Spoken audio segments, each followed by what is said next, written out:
So people around me, they know my story, they know my perspective, they know, I don't know, and multiple different layers of my story as well. Um, for the longest, or for a while now, I've been feeling like maybe I should share. Although I didn't want to, I didn't want to for multiple reasons, considering that I have a son. One day he will probably more than likely see this video. I wouldn't want certain things that I say in my perspectives to be taken the wrong way. And first things first, let's be very, very clear. This is my opinions. These are my feelings. These are my thoughts. I'm not here to be right or wrong. Just my own experience, and maybe throughout this journey, I can help other people in some kind of way, but as well as heal myself. There has been some sort of disconnect or this void or this emptiness, and I'm just looking for a place to put it. So as I was praying and praying to God, this has been for months now. I've been praying and praying. I've been praying to God. I've been getting certain messages that's just stating like, you got a story, you have to share it. Your story's not, these are like different messages. Your story's not yours to keep. It's to help, it's to inspire other people. I don't know. Yeah, turn your test into a testimony, your mess into a message. Like, I've been hearing so many multiple different messages after the fact of praying and talking to God about what to do with, you know. I was gonna say what to do with this pain. At this point, I don't know if it's to even call it pain. It's just maybe it's a new level of grief. My mom has said this. I've heard from different people that there's different levels to grieving. So it could also be that as well. So my son's father, he committed suicide 2020. That's right at the start of COVID and us getting shut down and things of that nature. I've heard people say that people who commit suicide are weak people, or who even think about it are weak people. And after having this experience, I don't know if that's true. Some people say that they go to hell, that people who, do that to themselves, they go to hell. Why would God take that person in? People who do that, especially if they're men, they're weak. I've heard a lot of stuff, but for people like myself who knows my child's father, I would say he's far from weak, like very far from weak. One thing I do want to say and mention is that ever since then, I don't know if I wasn't paying attention to it before, but I get a lot of people who come to me and they're open and they're like speaking to me about that. I had to ask myself, like, am I attracting these kind of people? How can I not attract these kind of people? And it's like no disrespect to them, but it's kind of like, God, what do I do with this? But they have came to me stating things like, and the thing, hold on, the thing for me also is that some of these people, they know what I have experienced. So it's like, so I kind of questioned at one point, why are these people coming to me? Why am I attracting these kind of people? I want to say that this is, I guess, two of the biggest messages. I've got multiple messages on multiple levels. But what I do want to say is that, for one, ladies, queens, young queens, old queens, one thing I do want to say, and I think it's very important to like stress and bring up, is let's start here. I take accountability for being a part of what happened to my son's father. I have some accountability in that. I've heard people tell me like, don't feel that way, and no, I take accountability. When I chose to have a child with that man, I knew all that he came with. And don't get it twisted, it wasn't at that time all of this, but however the tables turn, even events that had happened prior, like months within it him, it happened, and I take accountability, not purposely. It's not like I wasn't ill about it, but it's of course ways that we can better deal with the people we're co-parenting with. And my thoughts are, a lot of times I never really realized, this is one of the things that I learned, and I'm going off, but I never really realized how hard a man has it. I used to say, someone tried to kind of like argue me down. I don't want to say argue, we're just going back and forth about who has it the hardest. Black men. And I'm not trying to make this something about like, oh, who has it the hardest, because I have a different perspective on that as well. But we were going back and forth about who has it the hardest, a black man or a black woman. I personally used to feel like, what? I'm a black woman. I definitely we have it the hardest, because, so if we're hearing like, okay, it's a white man's world, first things first, I'm not a man. Then I'm not white. So it's like, that leaves me really at the bottom.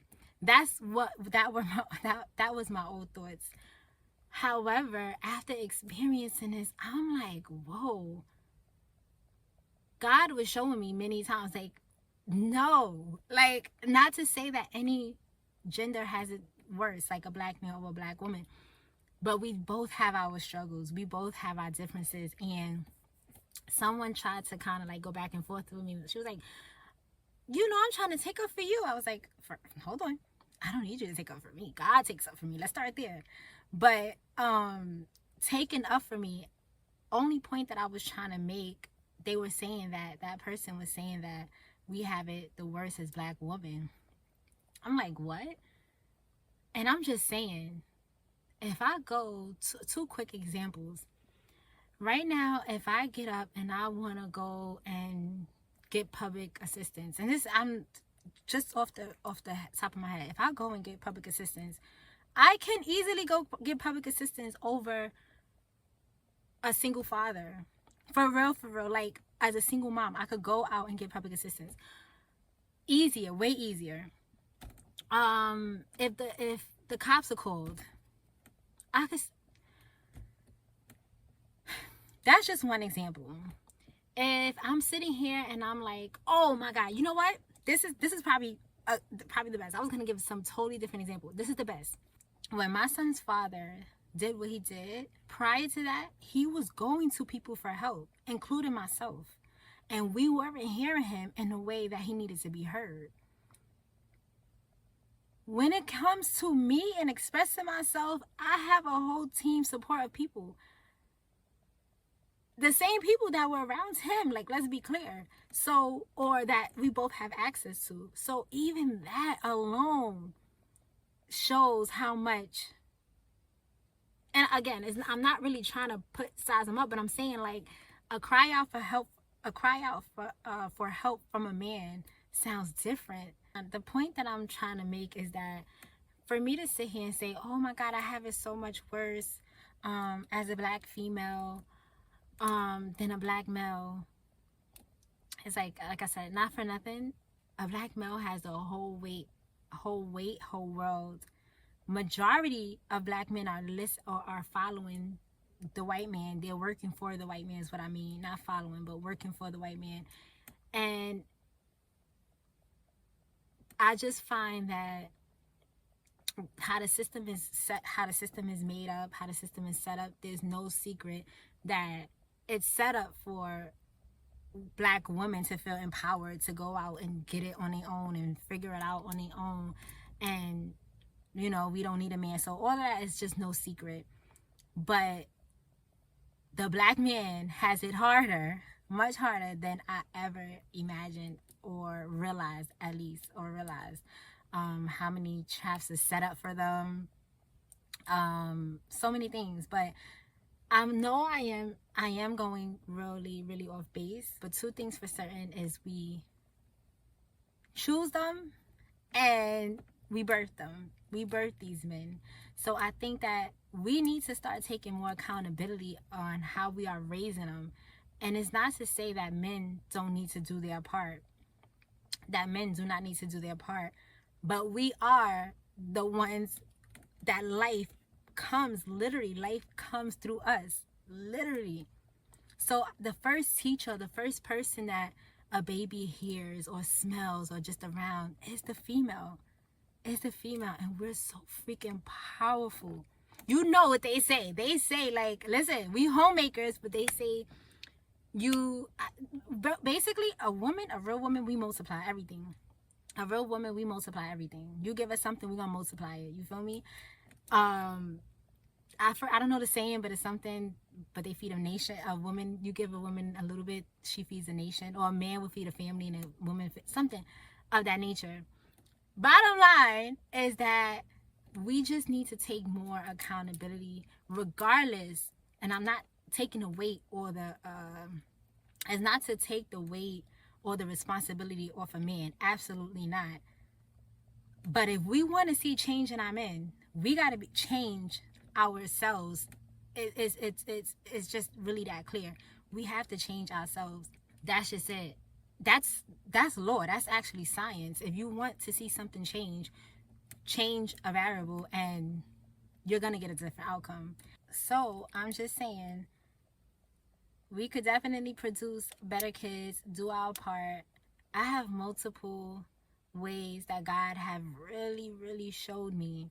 And it's so sad because I feel like it really, I don't, to say it like this kind of sound harsh, but it really took for him to kill himself for me to start living. And again, I don't mean it in a, it's just I started to realize and see the things that he has been telling me for years. Me and my son's father, we met in middle school. So for years, even back then, there's things that he told me when we were just friends in middle school. There's things back then that I remember him saying that I used to be like lost. Like I was lost. And he would say certain things and I'm just looking at him like, whatever, you know? But now I see it. Now it's clear to me. Life is more clearer like than ever. I want to say that the biggest change that I've made was my relationship with God.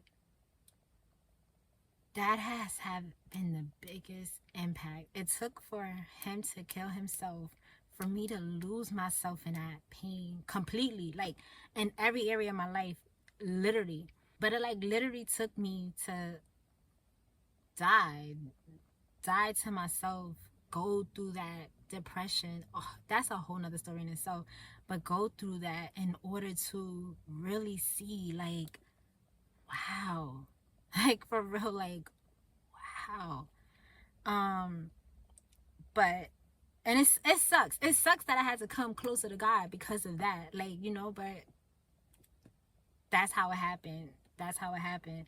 But overall, I've never experienced depression before. And especially, like, I've never experienced depression before until this took place. And I just want to say that for everybody, not just black people, not just black men and women, for everybody, if you are feeling something and you going through something, go for help. If that person's not listening, go to somebody else. It's sad, like you got to go through multiple people sometimes, but go and keep going and searching for whoever can help you, because the world is truly much better with you in it. I've learned not to underestimate the value that you hold in someone's life. Like, don't do that. Don't. It sounds a little harsh. It sounds a little harsh how I'm about to say this, but you don't get to choose what you mean to someone. You don't get to choose that. And when you decide that you want out, please consider the people in your life that love you. Even if you believe that you're not loved, like even if you believe that you think that you're not loved, do not underestimate it, because that's different. That is different. I tell my homegirls all the time, like, it's different. You can't pick up that person's phone call. Like, for the mothers who don't have their kid's father around, it's like sometimes you might hope. You could sit there and hope, like, one day he'll get better, one day he'll get better, one day this will happen. Because that's how I was feeling, like, one day, da-da. But what happens when that one day you know it's clear? there's no coming back from that. Like, there's no coming back. So that's the biggest thing. And I feel like, not for nothing, for the females, for the women, and both parties, but for the people who have people who's coming to them and showing signs that they're not themselves and stuff like that, help themselves. Sometimes you can't help people. I'm just learning that. Like, sometimes you really cannot help people, but if they are there and they're literally crying for help, or you can see it, or you see a change in them, their behavior, whatever it is, the way they dress, the way they talk, the way they carry themselves, help that person, help that man, help that woman, help them see, talk life into them, help them see themselves as kings and queens. Help them. And most importantly, whether you believe in Jesus or not, whether you have a religion or not, pick up that Bible, pick up that Quran, pick up these spiritual books and dive deep in them, because they have a lot of wisdom. And you don't want to be, just because you don't want to be the person that's closed-minded to information, to enlightenment, to a better life, to wisdom, to knowledge. You don't want to be closed-minded to that idea just based off of, like, oh, I don't believe that there's a Jesus. Like, what? That's how you could easily stay in depression. For real. And I'm only saying that's not the only way out, but out of depression.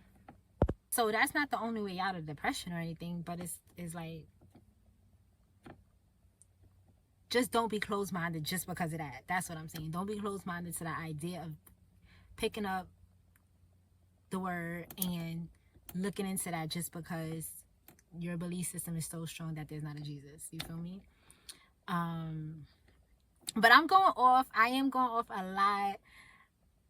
I do this with my friends. That's why my family too, I'm very appreciative for them for that. God loves you. There's people out there that love you, that will love you. You just got to pray to God. Ask God to put the right people around you, to get the wrong people out of your life. People, place, and things. We just think that it's just distractions are just people. No, people, places, and things. Ask God to put you where you need to be, and in alignment for what He wants for you, and alignment for what, I don't want to say what you want for yourself for real, but wherever it is that God could use you most, like, ask Him, and He's gonna start revealing that to you. But don't for a second think that your life is, no, if you feeling hopeless around the people that you with, the place that you in the wrong place. Because God, matter of fact, I seen a quote today.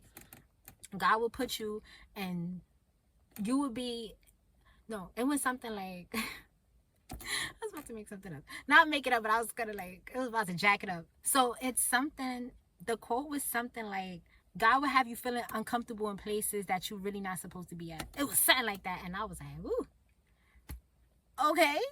Okay, I hear you loud and clear. But no, in all seriousness, oh no, find some healthier ways to deal with what you're going. And for my sisters, we gotta do better. We gotta do better. Ain't no way, ain't no excuses. There's multiple resources out here. Ain't no way. There's not one person on this earth that will not help you. But outside of that, please feel free to DM me. You can drop in the comments, whatever it is, like, that you want to share. But DM me if you want somebody to talk to. Whatever it is that I can do and I'm able and I'm capable of doing, you know, let's do that. But God bless you guys all. Just always keep God at the centerpiece, and you're gonna be okay. You please God, not the world. I don't know if nobody tell you I love you. I don't know you personally. Let's start there. So, you know, I don't know you personally, but I am telling you from a person who have experienced this. It's not. Don't do it to yourself. So if you did make it to the end, thank you for listening. And maybe I'll make another video about this. But thank you for listening. Thank you for watching.